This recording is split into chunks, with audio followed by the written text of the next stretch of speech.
Good morning to all. നമ്മൾ ഇന്ന് ഈ വീഡിയോയിൽ ഡിസ്കസ് ചെയ്യുന്നത് +1 ഫിസിക്സ് ടെക്സ്റ്റ് ബുക്കിലെ 4ാമത്തെ ചാപ്റ്ററായ ലോസ് ഓഫ് മോഷനിലെ ഒരു ടോപ്പിക്കാണ് ഇമ്പൾസ്.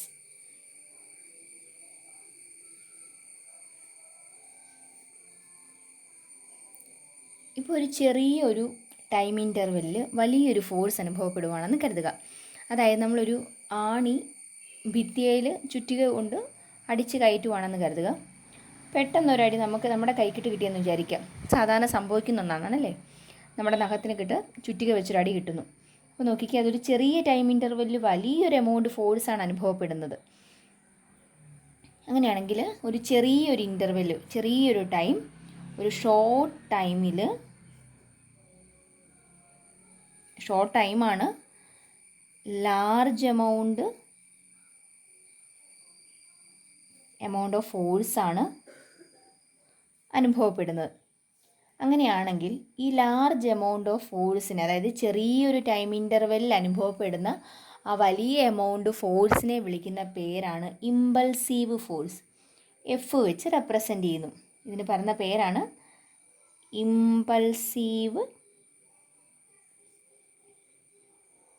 ഇമ്പൾസീവ് ഫോഴ്സ് എന്ന് വിളിക്കുന്നു. ഈ ആലോചിച്ച് നോക്കിക്കേ, ചുറ്റിക വളരെ സ്പീഡിൽ വന്ന് പെട്ടെന്ന് നമ്മുടെ കൈക്കിട്ട് അടി കിട്ടി. പെട്ടെന്ന് എന്ത് പറ്റി? ചുറ്റിക റെസ്റ്റിലോട്ടെത്തി. അതായത് ചുറ്റിക വരുമ്പം അതിന് ഒരു വെലോസിറ്റി ഉണ്ടായിരുന്നു. നമ്മുടെ കൈക്കിട്ട് അടി കിട്ടിക്കഴിയുമ്പോൾ എന്ത് പറ്റും? ആ ചുറ്റിക റെസ്റ്റിലോട്ട് വരുവാണ് ചെയ്യുന്നത്. അതിൻ്റെ വെലോസിറ്റി 0 ആയി മാറി, അല്ലെങ്കിൽ വെലോസിറ്റി കുറഞ്ഞു. വെലോസിറ്റി ഉണ്ടെന്ന് പറയുമ്പോൾ തന്നെ എന്ത് പറയാം? മൊമെൻറ്റം ഉണ്ടെന്ന് പറയത്തില്ലേ? അങ്ങനെയാണെങ്കിൽ ചുറ്റികയ്ക്കും മൊമെൻറ്റം ഉണ്ടായിരുന്നു. കൈക്കിട്ട് അടി കിട്ടിക്കഴിഞ്ഞപ്പോൾ എന്ത് പറ്റി? അതിൻ്റെ മൊമെൻറ്റം വേരി ചെയ്തിട്ടുണ്ട്. അതായത് ഈ ഒരു സാഹചര്യത്തിൽ, ഈ ഒരു സിറ്റുവേഷൻ നമ്മൾ പറയുവാണെങ്കിൽ അവിടെ ചേഞ്ച് ഇൻ മൊമെൻറ്റം ഉണ്ടാവുന്നുണ്ട്. മൊമെൻറ്റത്തിനകത്ത് ചേഞ്ച് സംഭവിക്കുന്നുണ്ട്. ഒരു ചെറിയ ടൈം ഇൻ്റർവെല്ലിൽ വലിയൊരു എമൗണ്ട് ഫോഴ്സ് അനുഭവപ്പെടുന്നു. ആ ഫോഴ്സ് അനുഭവപ്പെടുന്നതിൻ്റെ ഫലമായിട്ട്, അല്ലെങ്കിൽ അങ്ങനെ ഒരു ഫോഴ്സ് അനുഭവപ്പെടുന്നു, ആ ഫോഴ്സിനെ നമ്മൾ ഇമ്പൾസീവ് ഫോഴ്സ് എന്ന് വിളിച്ചു. അപ്പോൾ അവിടെ എന്ത് സംഭവിക്കുന്നുണ്ട്? ചേഞ്ച് ഇൻ മൊമെൻറ്റം ഉണ്ടാകുന്നുണ്ടെന്ന് പറഞ്ഞു. അങ്ങനെയാണെങ്കിൽ ഇമ്പൾസ് എന്ന് പറയുന്നത് ഈ ചേഞ്ച് ഇൻ മൊമെൻറ്റത്തിനെ നമുക്ക് എന്തെന്ന് വിളിക്കാം? ഇമ്പൾസ് എന്ന് പറയാം. ഈ ഒരു സിറ്റുവേഷനിലെ കാര്യമാണ് പറയുന്നത്. ഒരു ചെറിയ ടൈം ഇൻ്റർവെല്ലിൽ വലിയ ഫോഴ്സ് അനുഭവപ്പെട്ട് അവിടെ ചേഞ്ച് ഇൻ മൊമെൻറ്റം ഉണ്ടാകുമ്പോൾ ആ ചേഞ്ച് ഇൻ മൊമെൻറ്റത്തിനെ ഇമ്പൾസ് എന്ന് വിളിക്കാം.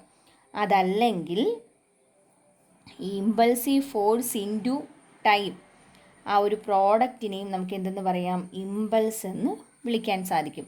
ഇമ്പൾസിന് 2 ഇക്വേഷൻസ് ആണുള്ളത്. ഒന്ന് ചേഞ്ച് ഇൻ മൊമെൻറ്റും, ഒന്ന് ഫോഴ്സ് ഇൻറ്റു ടൈമും. ഇവിടെ നോക്കിക്കാൻ, നമ്മളിപ്പോൾ ഈ പറയുന്ന ഏതെങ്കിലും ഒരു സിറ്റുവേഷൻ നമ്മൾ എടുക്കുന്നു. ആ സിറ്റുവേഷനിൽ ചേഞ്ച് ഇൻ മൊമെൻറ്റം ഉണ്ടാകുമ്പോൾ ആ ചേഞ്ച് ഇൻ മൊമെൻറ്റത്തിൻ്റെ ഇക്വേഷൻ നമ്മൾ ഓൾറെഡി പഠിച്ചിട്ടുണ്ട്. MV - MU എന്ന് പഠിച്ചിട്ടുണ്ട്. എം എന്ന് പറയുന്ന മാസ്, മൂവ് ചെയ്യുന്ന ഒബ്ജക്റ്റിൻ്റെ മാസ്, അതിൻ്റെ ഫൈനൽ വെലോസിറ്റി V, അതിൻ്റെ initial velocity U.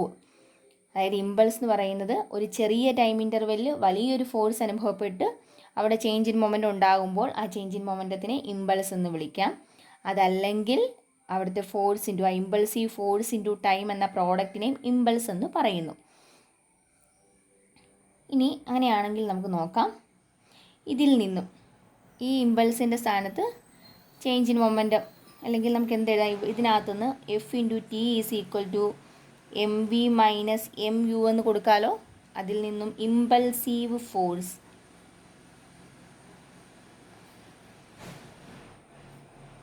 F = MV - MU/T എന്ന് എഴുതാം.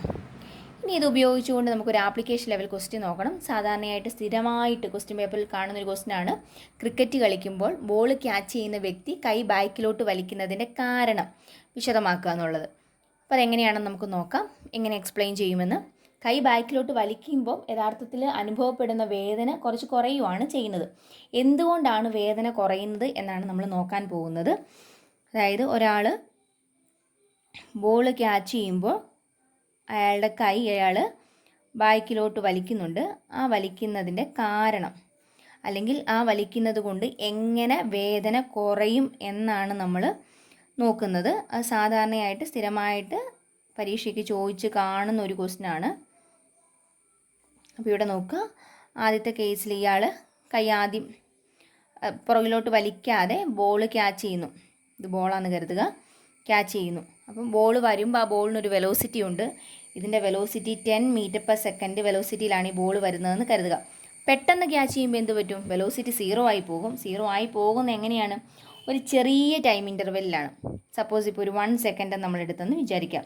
1 സെക്കൻഡ് കൊണ്ട് അതിൻ്റെ ബോളിൻ്റെ വെലോസിറ്റി 10 മീറ്റർ പെർ സെക്കൻഡ് എന്നുള്ളത് 0 ആയിട്ട് മാറുന്നു. ഇനി സെക്കൻഡ് കേസ് ആലോചിച്ച് നോക്കിയാൽ അയാൾ കൈ ബാക്കിലോട്ട് വലിക്കുകയെന്ന് വിചാരിക്കാം. അപ്പോൾ ഇവിടെ നോക്കുക, ഇത്രയും ദൂരം കൂടി ബോൾ ട്രാവൽ ചെയ്യുന്നുണ്ട്.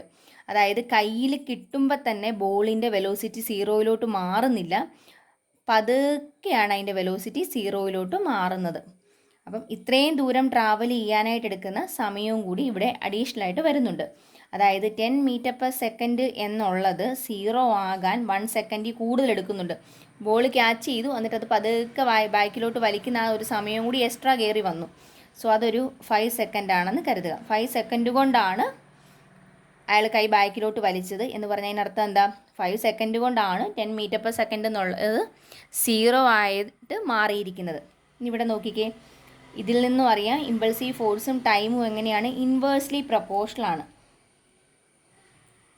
സോ സമയം കൂടുമ്പോൾ എന്ത് പറ്റും? ഇമ്പൾസീവ് ഫോഴ്സ് കുറയും. ഇവിടുത്തെ കേസിൽ സമയം കുറവായിരുന്നു. സമയം കുറവാണെങ്കിൽ ഇമ്പൾസീവ് ഫോഴ്സ് കൂടുതലാണ്. കൈ ബാക്കിലോട്ട് വലിക്കാതെ ജസ്റ്റ് ക്യാച്ച് ചെയ്യുമ്പോൾ ടൈം കുറവായതുകൊണ്ട് തന്നെ ബോൾ റെസ്റ്റിലോട്ട് എത്താൻ എടുക്കുന്ന സമയം കുറവായതുകൊണ്ട് തന്നെ വലിയൊരു എമൗണ്ട് ഫോഴ്സ് ഇയാളുടെ കയ്യിൽ അനുഭവപ്പെടുന്നുണ്ട്. എന്നാൽ സെക്കൻഡ് കേസിൽ എന്താണ് സംഭവിച്ചത്? ടൈം കൂടുമ്പോൾ എന്ത് പറ്റും? ഫോഴ്സ് കുറഞ്ഞിരിക്കും. അതായത് 10 മീറ്റർ പെർ സെക്കൻഡ് വെലോസിറ്റിയിൽ വരുന്ന ബോൾ റെസ്റ്റിൽ എത്താനായിട്ട് കൂടുതൽ സമയം എടുത്തു. കൈ ബാക്കിലോട്ട് വലിക്കുന്ന ആ സമയം കൂടി എടുത്തു. അങ്ങനെ സമയം കൂടുതൽ എടുക്കുമ്പോൾ അയാളുടെ കയ്യിൽ അനുഭവപ്പെടുന്ന ഫോഴ്സ് എന്ന് പറയുന്നത് കുറച്ചുകൂടി കുറഞ്ഞിരിക്കും. അപ്പോൾ അതുകൊണ്ടാണ് കൈ ബാക്കിലോട്ട് വലിക്കുമ്പോൾ കയ്യിൽ അനുഭവപ്പെടുന്ന വേദന കുറയുന്നു എന്ന് പറയുന്നതിൻ്റെ കാരണം.